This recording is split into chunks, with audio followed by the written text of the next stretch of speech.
هاي، عاملين ايه؟ يا رب دايما بخير وبسعادة. متخيلين برطمان السمنة ده؟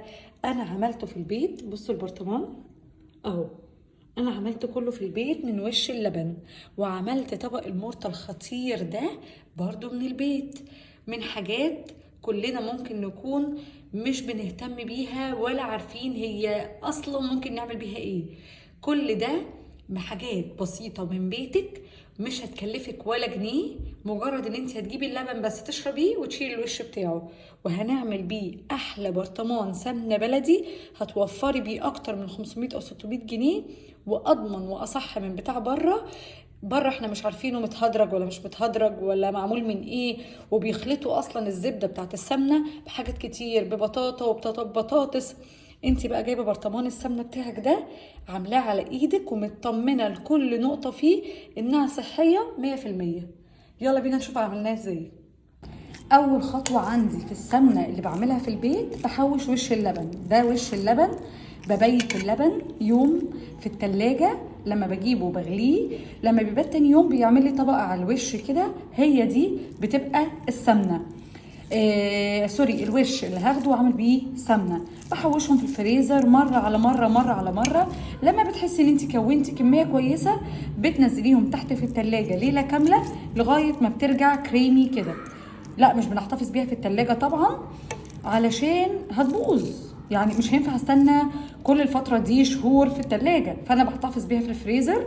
في كل مرة بلم وش اللبن وبشيله في الفريزر لغاية ما بعمل كمية كويسة، حوالي كذا شهر كده، وابدأ ان انا انزلها التلاجة تحت ليلة كاملة لغاية ما بتسيح كده.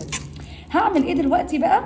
هحاول اضربها يدوي كده بالمعلقه او بمضرب، او لو عندك كيتشن ماشين اضربيها في ثانيه في الكيتشن ماشين، هتخلص لك الدنيا على طول وهتفصل اللبن عن الزبده.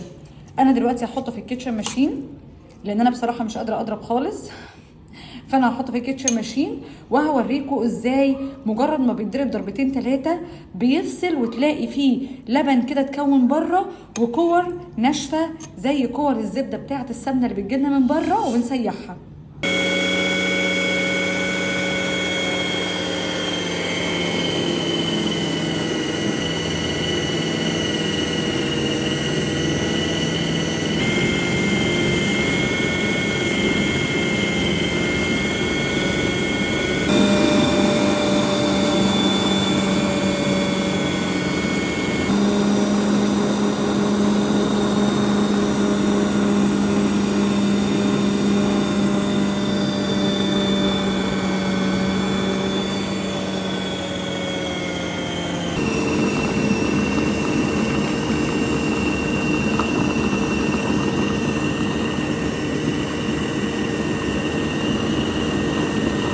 انا كنت بقى بفرجكم بالفيديو عشان تفهموا اللي انا عايزه اقوله، لان لو كنت شرحت ما كنتش هتسمعوا.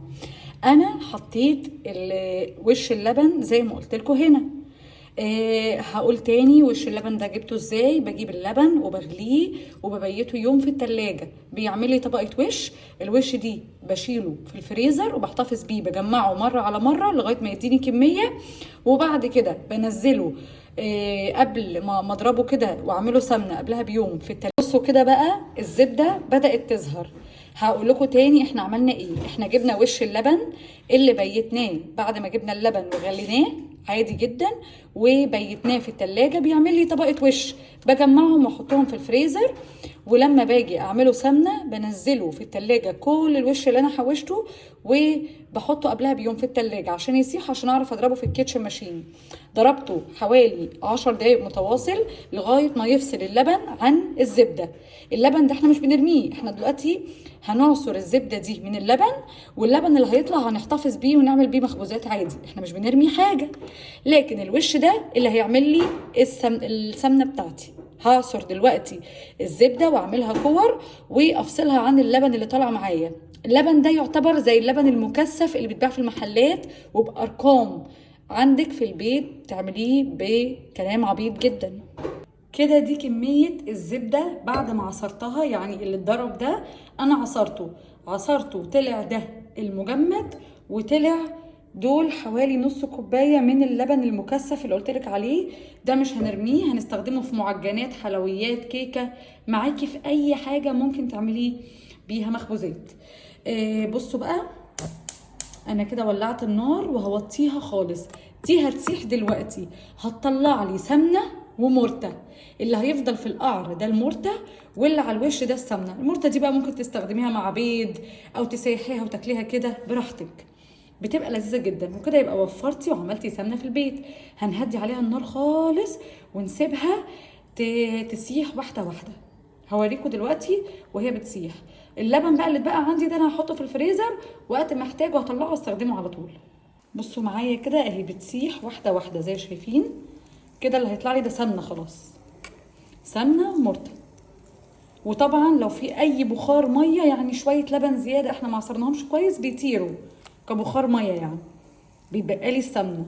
في الوقت ده بقى حضرتك بتقومي تجهزي برطمان نضيف جدا ما فيهوش اي ميه، يعني غسلاه ومعقماه على نار البوتاجاز، او معقماه باي طريقه من الطرق اللي تحبي تعقميها. ممكن في ناس بتغلي الحاجه في ميه وخل، يعني بعد ما الميه تبقى مغليه بتطفي عليها وبتحط في الميه خل وملح وبيحطوا فيه البرطمانات. وفي ناس بتعقمه عادي بان هي بتغسله ميه سخنه. المهم ان بعد المراحل دي كلها تنشفيه كويس جدا، وممكن تنشفيه على البوتاجاز كده. المهم ان هو يبقى متعقم ونضيف، علشان السمنه بتعفن او بتعطن من الميه. كده تقريبا ساح كله زي ما انتوا شايفين اهو.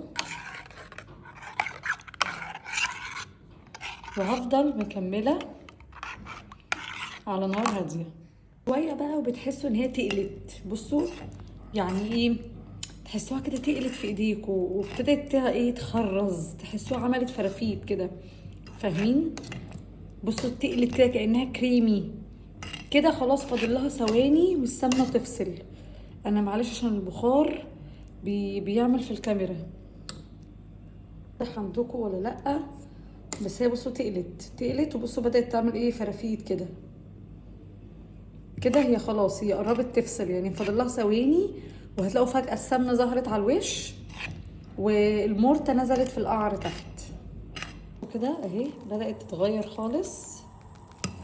خلاص احنا كده تقريبا هنطلع السمنة، يعني خلاص هتلاقيها ثانية وطلعت السمنة.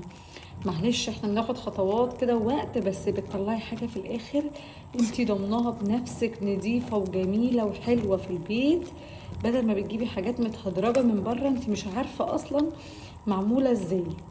هي خلاص بصوا اقل من ثانية والسمنة هتطلع خلاص، هتلاقيها طلعت على الوش كده. كده السمنة هي بدأت تطلع، شايفين بدأت تطلع على الوش والمرتة هتنزل تحت. السمنة شايفين اهي طلعت اهي، شايفينها السمنة طلعت ازاي. ودي المرتة زي ما قلت لكم بالظبط. هنسيبها بقى شوية بس ايه كل المرتة دي تطلع السمنة اللي فيها. انا بصراحة ما بحتاجش قوي المرتة، مش بستخدمها كتير، فانا بالنسبة لي ان تطلع لي سمنة افضل يعني. صفيت السمنة زي ما انتوا شايفين، ادتني البرطمان ده تقريبا وادتني المرتة دي كلها. صفيتها بالمصفى سبتها بقى. دي ممكن نستخدمها مع بيض، تتاكل كده جنب فطار جنب عشاء، بتبقى لذيذه يعني. بس انا بصراحه مش بستخدمها، انا مش بحبها. انا بوريكم بس طريقتها ازاي بتتعمل، لان بيقال ان هنا نسبه الدهون عاليه جدا، فانا مش عارفه. يا رب تكون طريقة السمنة عجبتكم. سمنة طبيعي 100% معمولة في البيت، صحية، تضمني ان انت تعملي بيها ألذ وأصح أكل في حياتك. على فكرة اللي أنا أعرفه ان أصلا السمنة أصح من الزيوت كمان. فيا رب تكون الوصفة عجبتكم، وأتمنى ان انتوا بقى تجربوها وتقولوا رأيكم في الكومنتات. باي باي، أشوفكم في فيديو جديد.